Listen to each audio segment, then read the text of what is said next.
Hola, ¿qué tal? Paz y bien, nos encontramos nuevamente en esta serie que hemos denominado Preparando Evangelizadores. ¿Cómo están ustedes? Soy el padre Rubén Francisco Bellante de Argentina. Es un gusto seguir compartiendo esta serie, caminando juntos, creciendo juntos.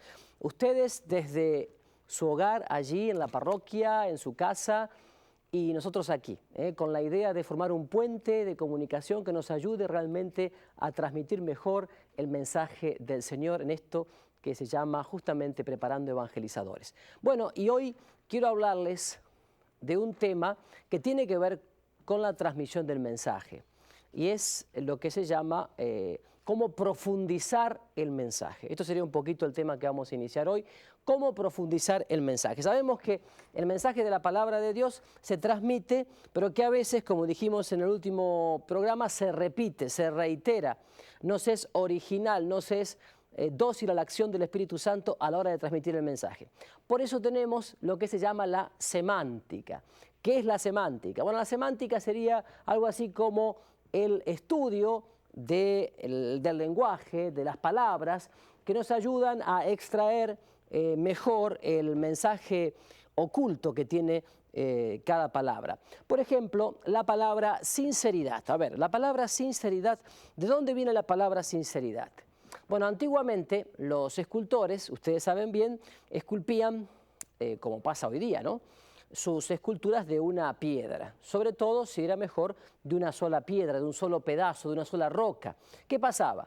A veces algunos escultores terminaban su obra y les faltaba un brazo o les faltaba una pierna a esa escultura. Entonces eso lo esculpían de otro pedazo de roca y lo unían con cera. Lo unían con cera, lo pegaban, digamos, con cera, muy bien para que no se notara. Cuando venían expertos que estudiaban las esculturas, por supuesto, observaban si el pedazo, si la escultura era de una sola pieza. Y cuando lo era, decían, confirmaban, bueno, esta escultura es sincera, de una sola pieza, sincera, sin doblez, diría Jesús hablando de San Juan Bautista. Entonces, esto es lo que queremos decir cuando afirmamos la palabra sinceridad, o sea, íntegro, de una sola pieza, sincera. También antiguamente los actores usaban diferentes máscaras o caretas según su personaje en el teatro. De hecho, todavía en Venecia el carnaval lo tiene, ¿no?, con sus caretas, con sus máscaras, que se hacían de cera. Entonces, estar sincera es, o era y es también, mostrar el verdadero rostro. Qué importante que es esto para nosotros cuando nuestra sociedad hoy, lamentablemente, nos invita a ponernos una careta para el trabajo, una careta para la parroquia, una careta para el estudio, una careta para los amigos, una careta o máscara para la familia. Bueno, la sinceridad es justamente eliminar todo tipo de caretas, eliminar todo tipo de máscaras. Así que hemos descubierto algo más sobre la palabra sinceridad.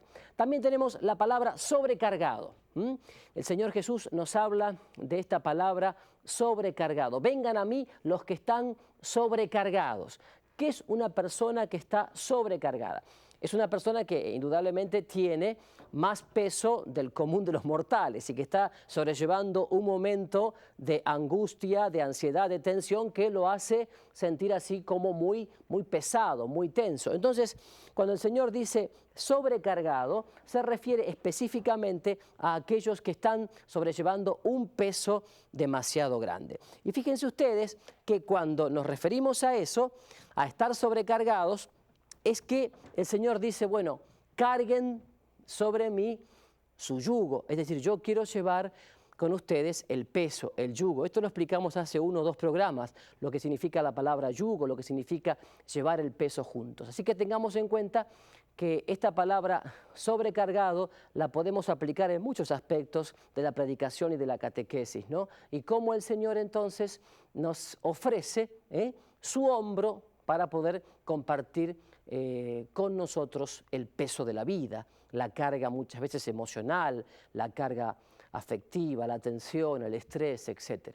También tenemos que en los evangelios aparece la palabra manso y humilde, ¿no? Manso y humilde. A ver, la palabra manso viene de mantuesco.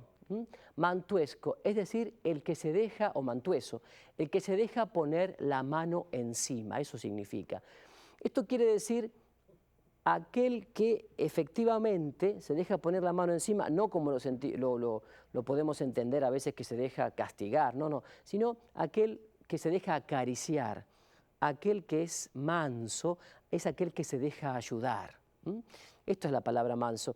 Fíjense que cuando hablamos de, por ejemplo, de un caballo mantueso, mantuesco, manso, es aquel que se deja poner la mano encima, que se deja acariciar, que se deja, digamos, ayudar. Bueno, también esto se aplica al término, aprendan de mí que soy manso, es decir, que me dejo poner la mano encima, que me dejo incluso acariciar con ternura de parte del Señor. También encontramos la palabra humilde, ¿no? Humilde. Uy, esa palabra da para mucho. Cómo se usó y cómo se predicó muy mal esa palabra humilde en la iglesia y cómo se sigue predicando, ¿no? De alguien que va descalzo se dice, fulanito es muy humilde. Habría que decir, no, fulanito está descalzado. De alguien que no habla nunca se dice, uy, sutanito es muy humilde. Habría que decir, es muy tímido, es muy introvertido en todo caso. De tanto usar mal la palabra humildad y de tanto predicar muy mal la humildad en la iglesia, hoy tenemos timoratos, mojigatos, cobardes, gente que no se juega, gente que no se compromete con nada y con nadie por la humildad. Y sabemos bien que la humildad no es eso.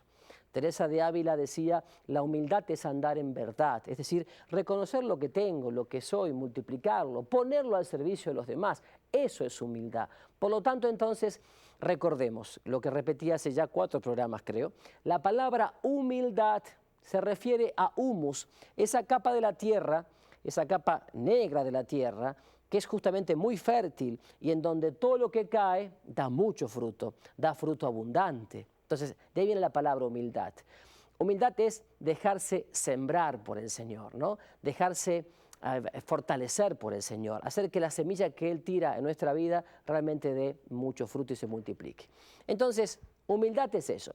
Y también aparece una palabra en los evangelios que es muy bonita. Dice, el verbo se hizo carne, el verbo se hizo carne y, a ver, yo quiero escuchar, a ver, el verbo se hizo carne y ¿qué? Y puso su morada entre nosotros. Así se traduce en casi todas las Biblias, ¿no? En casi todas las traducciones dice así, ¿no? El verbo se hizo carne y puso su morada entre nosotros. Pero la palabra más correcta sería decir, por ejemplo, puso su tienda entre nosotros. Porque la palabra tienda hace más referencia a un Dios que quiere morar en medio nuestro, que quiere habitar en medio nuestro. No hay que olvidarse que el pueblo de la antigua alianza, el pueblo judío, era un pueblo, digamos, beduino, un pueblo nómade, que no estaba establecido siempre en un mismo lugar, sino que era un pueblo peregrino y que vivía en tiendas, en carpas, ¿no? Y entonces se decía que Dios hacía su carpa, su tienda, en medio de su pueblo. Esa idea es muy importante para entender qué quiere decir esto de que Dios haga su tienda entre nosotros. O sea, Él quiere cobijarnos, quiere meterse en nuestra vida, quiere habitar no solamente en nosotros, sino entre nosotros, meterse en nuestros proyectos, planes, alegrías, estudios, yo creo angustias, dolores. Me parece que la palabra tienda es realmente para sacarle mucho jugo, ¿no? Sobre todo a la gente que le gusta los campamentos y le gusta toda la vida nómade. Eso con respecto a lo que estábamos viendo recién. Ahora vamos a descubrir otros caminos. Por ejemplo, la etimología. Etimología quiere decir, bueno, también es una palabra, etimología quiere decir buscar el origen, la raíz de las palabras. Eso significa etimología, buscar el origen o la raíz de las palabras. Así, por ejemplo, tenemos muchas palabras en la Biblia, pero hay 2 que específicamente quiero hoy que ustedes, digamos, vean como ejemplo de etimología. La palabra recordar quiere decir volver a dar con el corazón.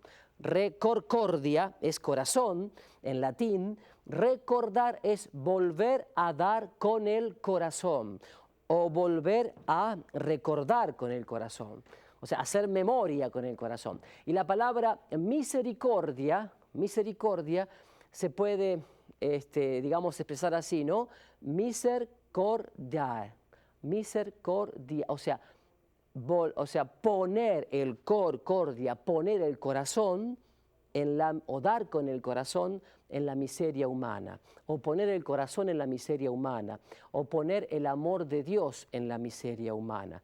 Y así hay muchas palabras que encontramos en las etimologías, y eso nos ayuda mucho a profundizar la predicación, a profundizar la catequesis.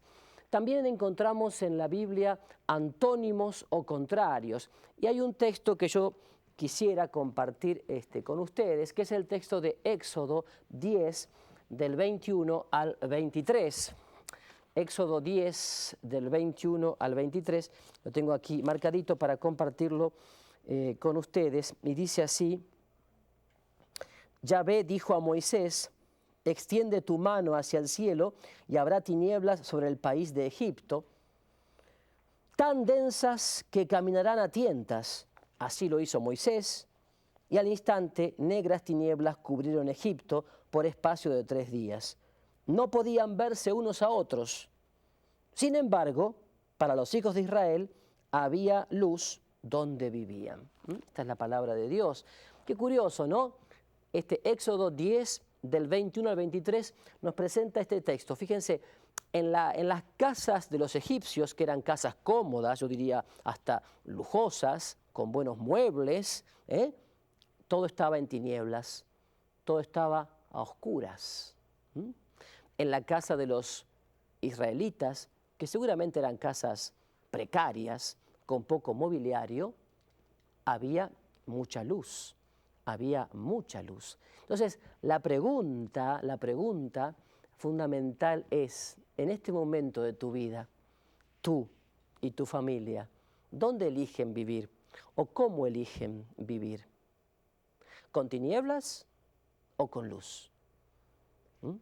¿Con tinieblas o con luz? Es una buena pregunta, sobre todo porque a veces en la abundancia de una hermosa casa y de buenos muebles, a veces no nos damos cuenta, pero vivimos en las tinieblas, y no vivimos en la luz del amor, de la buena comunicación, de la armonía, de la concordia.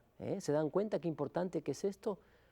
No vivimos en la luz, vivimos en las tinieblas. Le hemos cedido nuestra vida, nuestra libertad al confort, al consumismo, al placer.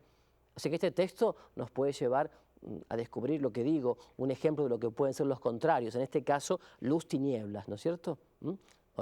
Luz-oscuridad. También tenemos otro ejemplo, que son las preguntas. Las preguntas, por ejemplo, vemos Éxodo 14, aquí lo tengo marcado, Éxodo también en el libro del Éxodo, capítulo 14, del 24 al 31, nos dice lo siguiente, con respecto a este tema de las preguntas. Llegada la madrugada, Yahvé miró a los egipcios desde el fuego y la nube y provocó el desorden en el ejército del faraón. Atascó las ruedas de sus carros, que no podían avanzar sino con gran dificultad.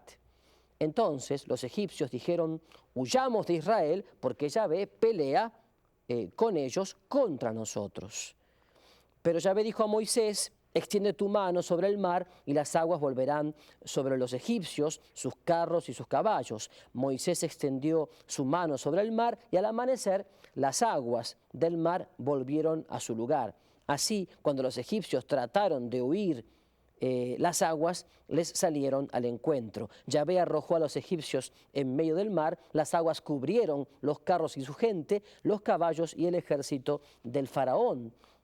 No se escapó ni uno solo. Los israelitas, en cambio, habían pasado en medio del mar, las aguas les hacían de murallas a derecha e izquierda, y aquel día Yahvé liberó a Israel del poder de los egipcios, e Israel vio a los egipcios muertos en la orilla del mar. Israel vio los prodigios de Yahvé Dios, que había obrado contra Egipto, y el pueblo le creyó a Yahvé y a Moisés, su servidor. Más allá del género literario usado, que se llama epopeya, para mostrar así, digamos, lo que fue ese acontecimiento. El autor inspirado, el agiógrafo, utiliza el género literario epopeya, digamos así, para expresar grandilocuentemente la obra de Dios en ellos. Digo, más allá de esto, lo que sí quiero rescatar de este texto, que me parece muy, pero muy interesante, es lo siguiente. Si por el mismo mar pasaron los egipcios y por el mismo mar pasaron los israelitas, ¿por qué los egipcios con sus carros de combate se hundieron y se ahogaron en el mar, mientras los israelitas por el mismo mar pasaron sin ahogarse? Es una buena pregunta, ¿no? Es una buena pregunta, pero bajando ese texto a nuestra vida concreta y específicamente a la vida del matrimonio, ¿por qué? ¿Por qué hay matrimonios que pasan por mares convulsionados de dudas, inquietudes, enfermedades, problemas económicos, con los hijos, en fin, y sin embargo salen airosos, sin ahogarse? Al contrario, salen fortalecidos con la fe y la confianza puesta en el Señor, abandonándose cada vez más en Él. ¿Y por qué otros matrimonios pasan por el mismo mar de las mismas dudas que dije antes, dificultades y problemas, y rápidamente se ahogan en la infidelidad, en la falta de confianza, en la tristeza, en la desunidad, en el desconcierto? ¿Por qué? ¿Por qué? Ahí está, ¿no? ¿Por qué unos salen del mar alabando y bendiciendo al Señor, habiendo crecido y madurado, y otros terminan destruyendo muchas veces o arruinando el proyecto y el plan de Dios sobre sus vidas? Es una buena pregunta, porque este texto justamente nos ayuda a llevar esta pregunta, sobre todo aplicado al matrimonio y a la familia. ¿Les parece bien? Está muy bueno, ¿cierto? Después tenemos aquí, fíjense, tenemos otro texto que es Marcos, capítulo 5, versículo del 1 al 4, que me ayuda mucho para poder hablarle de lo que es o de lo que son los contextos. Contexto. Fíjense, Marcos 5, 1, 4, dice: y llegaron al otro lado del lago, que es la provincia de los Gerasenos. Apenas salió de la barca, vino a su encuentro, saliendo de en medio de los sepulcros, un hombre con un espíritu malo. Este hombre vivía en los sepulcros. Nadie podía sujetarlo, ni siquiera con cadenas. Varias veces lo habían amarrado con grillos y cadenas, pero él los hacía pedazos y nadie podía dominarlo. Bueno, y sigue el texto. Pero lo que yo quiero decir es muy importante. Siempre, atención a esto, siempre, todo texto de la Biblia tiene que ser leído en su contexto. Es decir, con lo que está antes y con lo que está después. No solo para entender más lógicamente lo que dice el texto, sino para ser fiel a lo que el Señor quiere entregarnos y a lo que la Iglesia quiere enseñarnos. Porque fíjense, este texto de 5:1-4 del endemoniado de Gerasa viene inmediatamente después, atención, de que Jesús calma la tempestad en el mar de Galilea, y la gente se pregunta: ¿pero quién es este que hasta el viento y el mar le obedecen? E inmediatamente después van al otro lado del lago. Claro, porque si uno no está leyendo el texto en su contexto, yo leo: y llegaron al otro lado del lago. ¿De qué lago? ¿De qué lado? En cambio, si voy al texto que está antes, me doy cuenta, se refiere al lago de Galilea, donde ocurrió este acontecimiento, y estaban cruzando el lago con la balsa, con el barco. Esto es importante. Siempre hay que saber leer todo texto en su contexto. Por ejemplo, la famosa y conocida parábola de la oveja perdida, que está en las parábolas de la misericordia, que se llama, así se llama, de Lucas. Esa parábola de la oveja perdida está en el medio de otras dos parábolas que justamente tocan el tema de la misericordia de Dios. Entonces, hay que saber leer esa parábola de la oveja perdida en su contexto, y ese contexto es precisamente la misericordia del Padre Dios. Esa misericordia del Padre Dios que sabe dejar su rebaño para buscar a la oveja que se ha perdida. Esa misericordia del Padre Dios que se hace buen pastor, que se nos comunica a nosotros, y nos comunica su amor y su misericordia. Bueno, reitero, siempre hay que leer un texto bíblico dentro de su contexto. Jamás hay que tomar un texto y leerlo en forma independiente, sacándolo de su contexto, porque eso es no leer el texto como lo quiere la Iglesia y no entender finalmente el mensaje del Señor. ¿Está claro? Y otra cosa que ayuda mucho, que me parece que es buena, es la visualización. ¿Qué es la visualización? Por ejemplo, tomamos la parábola del sembrador, que es bien conocida por todos y que es muy conocida por todos, la parábola del sembrador, y le decimos a la gente, ya sea que sean niños, adolescentes, jóvenes o adultos, le decimos, a ver, ¿qué les parece, chicos? Aquí está la parábola. Entonces leemos el texto, lentamente, sin apuros, sin prisas, y que cada uno lo exprese dibujándolo, con un dibujo. No solamente para chicos, también puede ser para grandes. Entonces, de esa parábola que cada uno dibuje los aspectos principales. Por ejemplo, del sembrador pueden dibujar el sembrador, los surcos, la semilla, y que cada uno remarque en esa visualización aquello que le ha llegado más, o aquello que a nivel personal, por su historia personal, por su temperamento, por su forma de ser, o por lo que sea, o por su oficio de repente, le está llegando más de esa parábola. ¿Me explico? Creo que esto es importante. No se olviden la visualización. Expresar con un dibujo, por ejemplo, una parábola. Y luego compartirlo y dialogar juntos sobre cómo cada uno remarcó diferentes aspectos de la misma palabra. Es un enriquecimiento maravilloso, maravilloso. Lo mismo digo de la dramatización. Sí, la dramatización es otro aspecto importante para poder captar más a fondo la palabra de Dios. La dramatización. Por ejemplo, uno puede tomar un texto, el texto de los dos hijos, ¿se dan cuenta? O el texto de la vocación de Mateo. Entonces, ¿se acuerdan el texto, la parábola de los dos hijos? Que uno le dice al padre, sí, yo voy, y después no va. Y otro le dice, no voy, y después va al campo a trabajar. Sería hermoso presentar en una dramatización, ya sea con jóvenes o con adultos, al papá que le está diciendo al primero, mira hijo, yo te necesito porque en el campo tengo que hacer esto, aquello otro, que aquí, que acá. Y este que le dice, ah, sí, por supuesto, sí, yo había pensado ir, porque imagínate que ayer mismo lo anoté en mi agenda, que tenía que ir al campo, había pensado que tengo que hacer esto, aquello, el otro, y después no va. Y puede aparecer el segundo hijo medio así como enojado, ¿no? Con coraje, diciendo, no, yo no puedo ir porque tengo una cita, tengo alguna ocupación, no puedo ir porque tengo muchas cosas que hacer, además siempre tengo que ir yo, y después él va. ¿Vieron qué bonito? O la vocación de Mateo, por ejemplo, que el Señor viene apurado porque tiene que ir a otro lado, Jesús, pero lo ve a Mateo que está ahí en su mesa de recaudador de impuestos, se detiene y lo mira atentamente, lo mira a los ojos y toda la gente se queda mirando y dice, ¿qué le pasará a Jesús que estaba tan apurado porque tenía que ir a otro pueblo a predicar y ahora se ha quedado aquí mirándolo a aquel otro que recauda impuestos? ¿Qué le pasará a Jesús?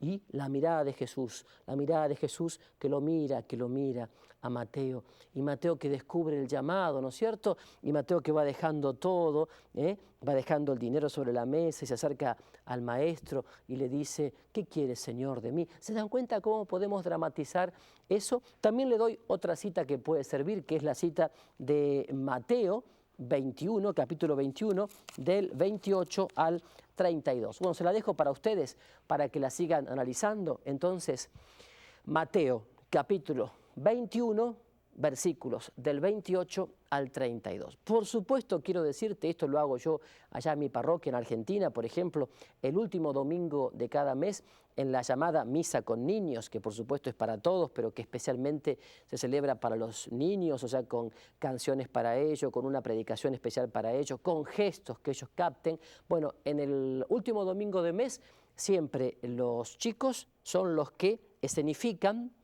el Evangelio del día. Es decir, yo simplemente proclamo el Evangelio y los chicos, con mucha creatividad, escenifican el Evangelio del día. Después yo puedo hacer alguna alusión, alguna pregunta, algún comentario, pero tienen que escenificar ellos el Evangelio del día, y la gente que está presente, niños o adultos, tienen que captar, por supuesto, la esencia del mensaje, porque esa es la idea de la dramatización.